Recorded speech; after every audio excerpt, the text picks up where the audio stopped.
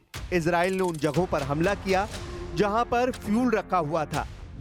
ये यमन की ताकत को कमजोर करने की कोशिश है। अब सवाल है कि इस हमले को इजराइल ने कैसे अंजाम दिया, कैसे तैयारी की गई।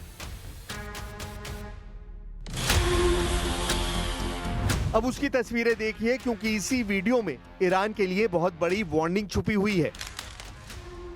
ये इजराइल का F-15 फाइटर जेट है जो उसे अमेरिका से मिला है।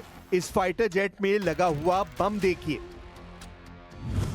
इजराइल को यह विमान भी अमेरिका से मिला और इसमें लगा बम भी अमेरिका ने दिया। अब यही बम इजराइल ने यमन की राजधानी सना पर गिराया है। इजराइल के पास 66 F-15 फाइटर जेट है और अमेरिका उसे 25 और विमान सप्लाई करने वाला है। ये 4.5 जेनरेशन का फाइटर जेट है जो 8000 किलो तक के बम लेकर उड़ सकता है। अतिरिक्त टैंक और रिफ्यूलिंग के बाद इसकी रेंज 4000 किलोमीटर से भी ज्यादा हो जाती है, यानी ये 2000 किलोमीटर से ज्यादा के दायरे में मिशन को अंजाम दे सकता है।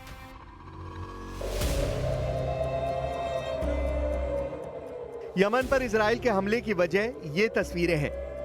तेल अवीव में मिसाइल अटैक का सायरन सुना जा सकता है। सायरन यमन के मिसाइल अटैक को लेकर है, जिसके बाद यहां के लोग फौरन अंडरग्राउंड बंकर में भागे।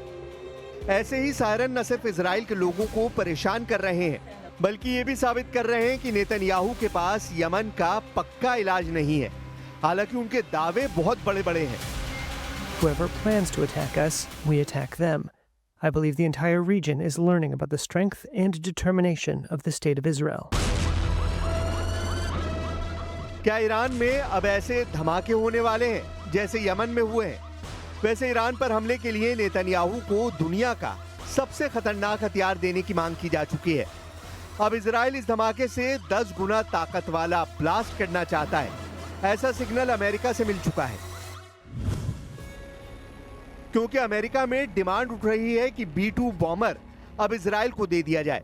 अमेरिका के 2 सांसदों ने एक विधेयक पेश किया, जिसके मुताबिक अमेरिका के राष्ट्रपति के पास इजराइल को दुनिया का सबसे खतरनाक बम GBU-57 और उसे लॉन्च करने वाला विमान देने का अधिकार होगा। ये सांसद हैं डेमोक्रेट जॉश गॉटहाइमर और दूसरे हैं रिपब्लिकन माइक लॉलर। दोनों ने जो विधेयक पेश किया है उसका नाम है बंकर बस्टर एक्ट। इस एक्ट के तहत वो चाहते हैं कि इजराइल को स्टेल्थ बॉम्बर B-2 दिया जाए, साथ में दुनिया का सबसे खतरनाक बम GBU-57 भी दिया जाए।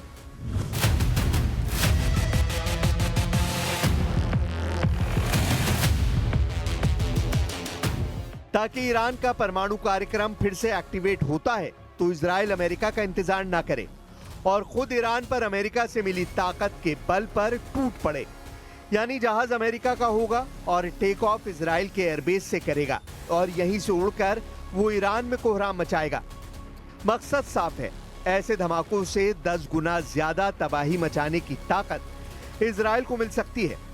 अमेरिका ने 22 जून को ईरान की फोर्दो परमाणु साइट पर B-2 बॉम्बर से हमला किया था। इस दौरान स्टेल्थ बॉम्बर B-2 से फोर्दो परमाणु अड्डे पर GBU-57 बम से वार किया गया। अमेरिका ने दावा किया कि उसके पास इस बम ने 300 मीटर की गहराई में जाकर फोर्दो परमाणु साइट को पूरी तरह खत्म कर दिया। इस स्ट्राइक में फोर्दो पर 14 बम गिराए गए, यानी अमेरिका ने 7 B-2 बम वर्षक इस मिशन में शामिल किए। लेकिन 12 दिन के युद्ध का नतीजा ना तो इजराइल के पक्ष में आया और ना ही ईरान के पक्ष में। 12 दिन की लड़ाई के बाद ईरान पर इजराइल के हमले बंद हुए और इसी तरह इजराइल के शहरों पर ईरान की मिसाइलों की बारिश भी बंद हो गई। और फिर यह सवाल उठने लगा कि क्या वाकई ईरान के परमाणु ठिकानों पर अमेरिका और इजराइल का जॉइंट ऑपरेशन कामयाब रहा। लेकिन अब यही बात बंकर बस्टर एक्ट में दोहराई जा रही है। डेमोक्रेट जॉश गॉटहाइमर और रिपब्लिकन माइक लॉलर दोनों सांसदों ने कहा कि बंकर बस्टर एक्ट से इजराइल किसी भी वक्त ईरान पर सबसे खतरनाक हमलों के लिए तैयार रहेगा और इससे अमेरिका की सुरक्षा भी मजबूत होगी। हालांकि बंकर बस्टर एक्ट जैसा विधेयक पहले 2022 और 2024 में भी लाया गया था ताकि इजराइल को अमेरिका की बंकर बस्टर और स्टेल्थ बॉम्बर वाली ताकत दी जा सके। लेकिन दोनों ही मौकों पर यह विधेयक कामयाब नहीं हो पाया। ईरान पर हुए हमलों के बारे में इजराइल के एक पायलट ने बताया है, लेकिन इस शर्त पर कि वो अपना चेहरा नहीं दिखाएगा। ये इजराइल का लड़ाकू पायलट मेजर बी है, जिसने ईरान पर हुए एयर स्ट्राइक में लगातार हिस्सा लिया है। We had to sacrifice so much planning and flight time and operational tactics in order to come to this portion of the operation where you understand what you're doing. Iran पर हुए हमलों में Israel ने लगातार छोटे bunker buster bomb इस्तेमाल किए हैं। ऐसे बम जो कई फीट की गहराई तक कंक्रीट का बंकर तोड़कर धमाका करते हैं। ईरान पर ऐसे हजारों बम गिराए गए हैं जिसकी सप्लाई सीधे अमेरिका से की गई और अब भी जारी है। 7000 नए बंकर बस्टर बम इजराइल पहुंचा दिए गए हैं, जो गजा और यमन में ही नहीं बल्कि ईरान पर भी इस्तेमाल किए जा सकते हैं। यमन का हमला देखकर साफ लग रहा है कि इजराइल की एयरफोर्स फिर से सुपर एक्टिव मोड में है। इजराइल के एयरबेस पर लगातार काम चल रहा है। यह है अमेरिका से सप्लाई किया गया MK-84 बंकर बस्टर बम। इसी बम से इजराइल ने अब तक गाजा के कोने कोने को मिट्टी में मिलाया है और ईरान पर भी ऐसे ही बमों से हमले किए गए हैं और अब यमन पर यही बम गिराया जा रहा है। 2000 पाउंड या फिर 900 किलो के इस बम की ताकत क्या है, आप धमाकों को देखकर समझ सकते हैं। जब ये बम गिरता है तो ऐसा धमाका होता है जो पूरी बिल्डिंग को गिरा देता है। इधर ईरान की डिप्लोमेसी भी सक्रिय है। ईरान के विदेश मंत्री सऊदी अरब के जद्दा पहुंचे। यहां OIC यानी organisation of the Islamic cooperation की इमरजेंसी मीटिंग बुलाई गई।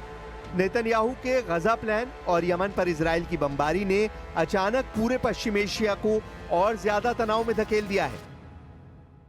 אנחנו ממשיכים בהטלת מצור אווירי וימי ופוגעים במטרות תשתית שמשמשות לקידום הטרור החותי. על כל טיל שישגרו לעבר ישראל, החות'ים ישלמו בריבית דריבית.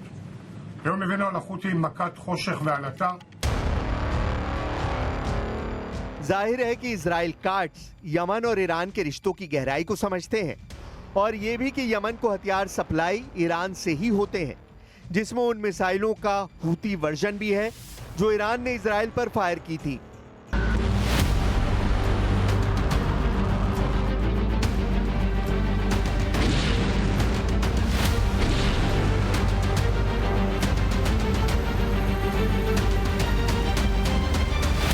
इजराइल पर ईरान की जितनी मिसाइल गिरी, ऐसे हर धमाके ने इजराइल के मिसाइल डिफेंस सिस्टम का पुर्जा ढीला कर दिया। तेल अवीव से लेकर हाइफा और अशदोद से लेकर बेन गुरियन हवाई अड्डे तक हर मिसाइल हमले ने नेतन्याहू को ईरान पर नया प्लान बनाने के लिए मजबूर कर दिया है। यही वजह है कि नेतन्याहू ने ईरान को घेरने के लिए अब नई तिगड़म लगाई है। नेतन्याहू ने कहा है कि ईरान के मिसाइल कार्यक्रम पर रोक लगनी चाहिए और उसे 480 किलोमीटर से ज्यादा रेंज की मिसाइल नहीं बनाने दी जाए। मतलब साफ है कि नेतन्याहू ईरान की उन मिसाइलों से घबरा गए हैं जो 1500 किलोमीटर या उससे ज्यादा रेंज रखती हैं, क्योंकि ईरान और इजराइल की दूरी भी 1500 से 1800 किलोमीटर की रेंज में है। यही वजह है कि नेतन्याहू चाहते हैं कि ईरान के पास 480 किलोमीटर की रेंज वाली मिसाइल हो ताकि वो इजराइल तक ना पहुंच पाए। अब ईरान के तेवर बता रहे हैं कि उसकी मिसाइल फिर तैयार है और ईरान पर हमला हुआ तो फिर दहलेगा तेल अवीव और हाइफा। ये वार्निंग ईरान से लगातार आ रही है। ईरान के बड़े बड़े जनरल लगातार इजराइल को वार्निंग दे रहे हैं। ईरान के मेजर जनरल याहिया रहीम सफवी, जो सर्वोच्च नेता अली खामनेई के सलाहकार भी हैं, उनका दावा है कि ईरान के पास हजारों मिसाइल और ड्रोन हैं जो खुफिया ठिकानों पर रखे गए हैं और अगर ईरान पर युद्ध हुआ तो उनका इस्तेमाल किया जाएगा। कह सकते हैं कि ये वार्निंग सीधा अली खामनेई की तरफ से आई है।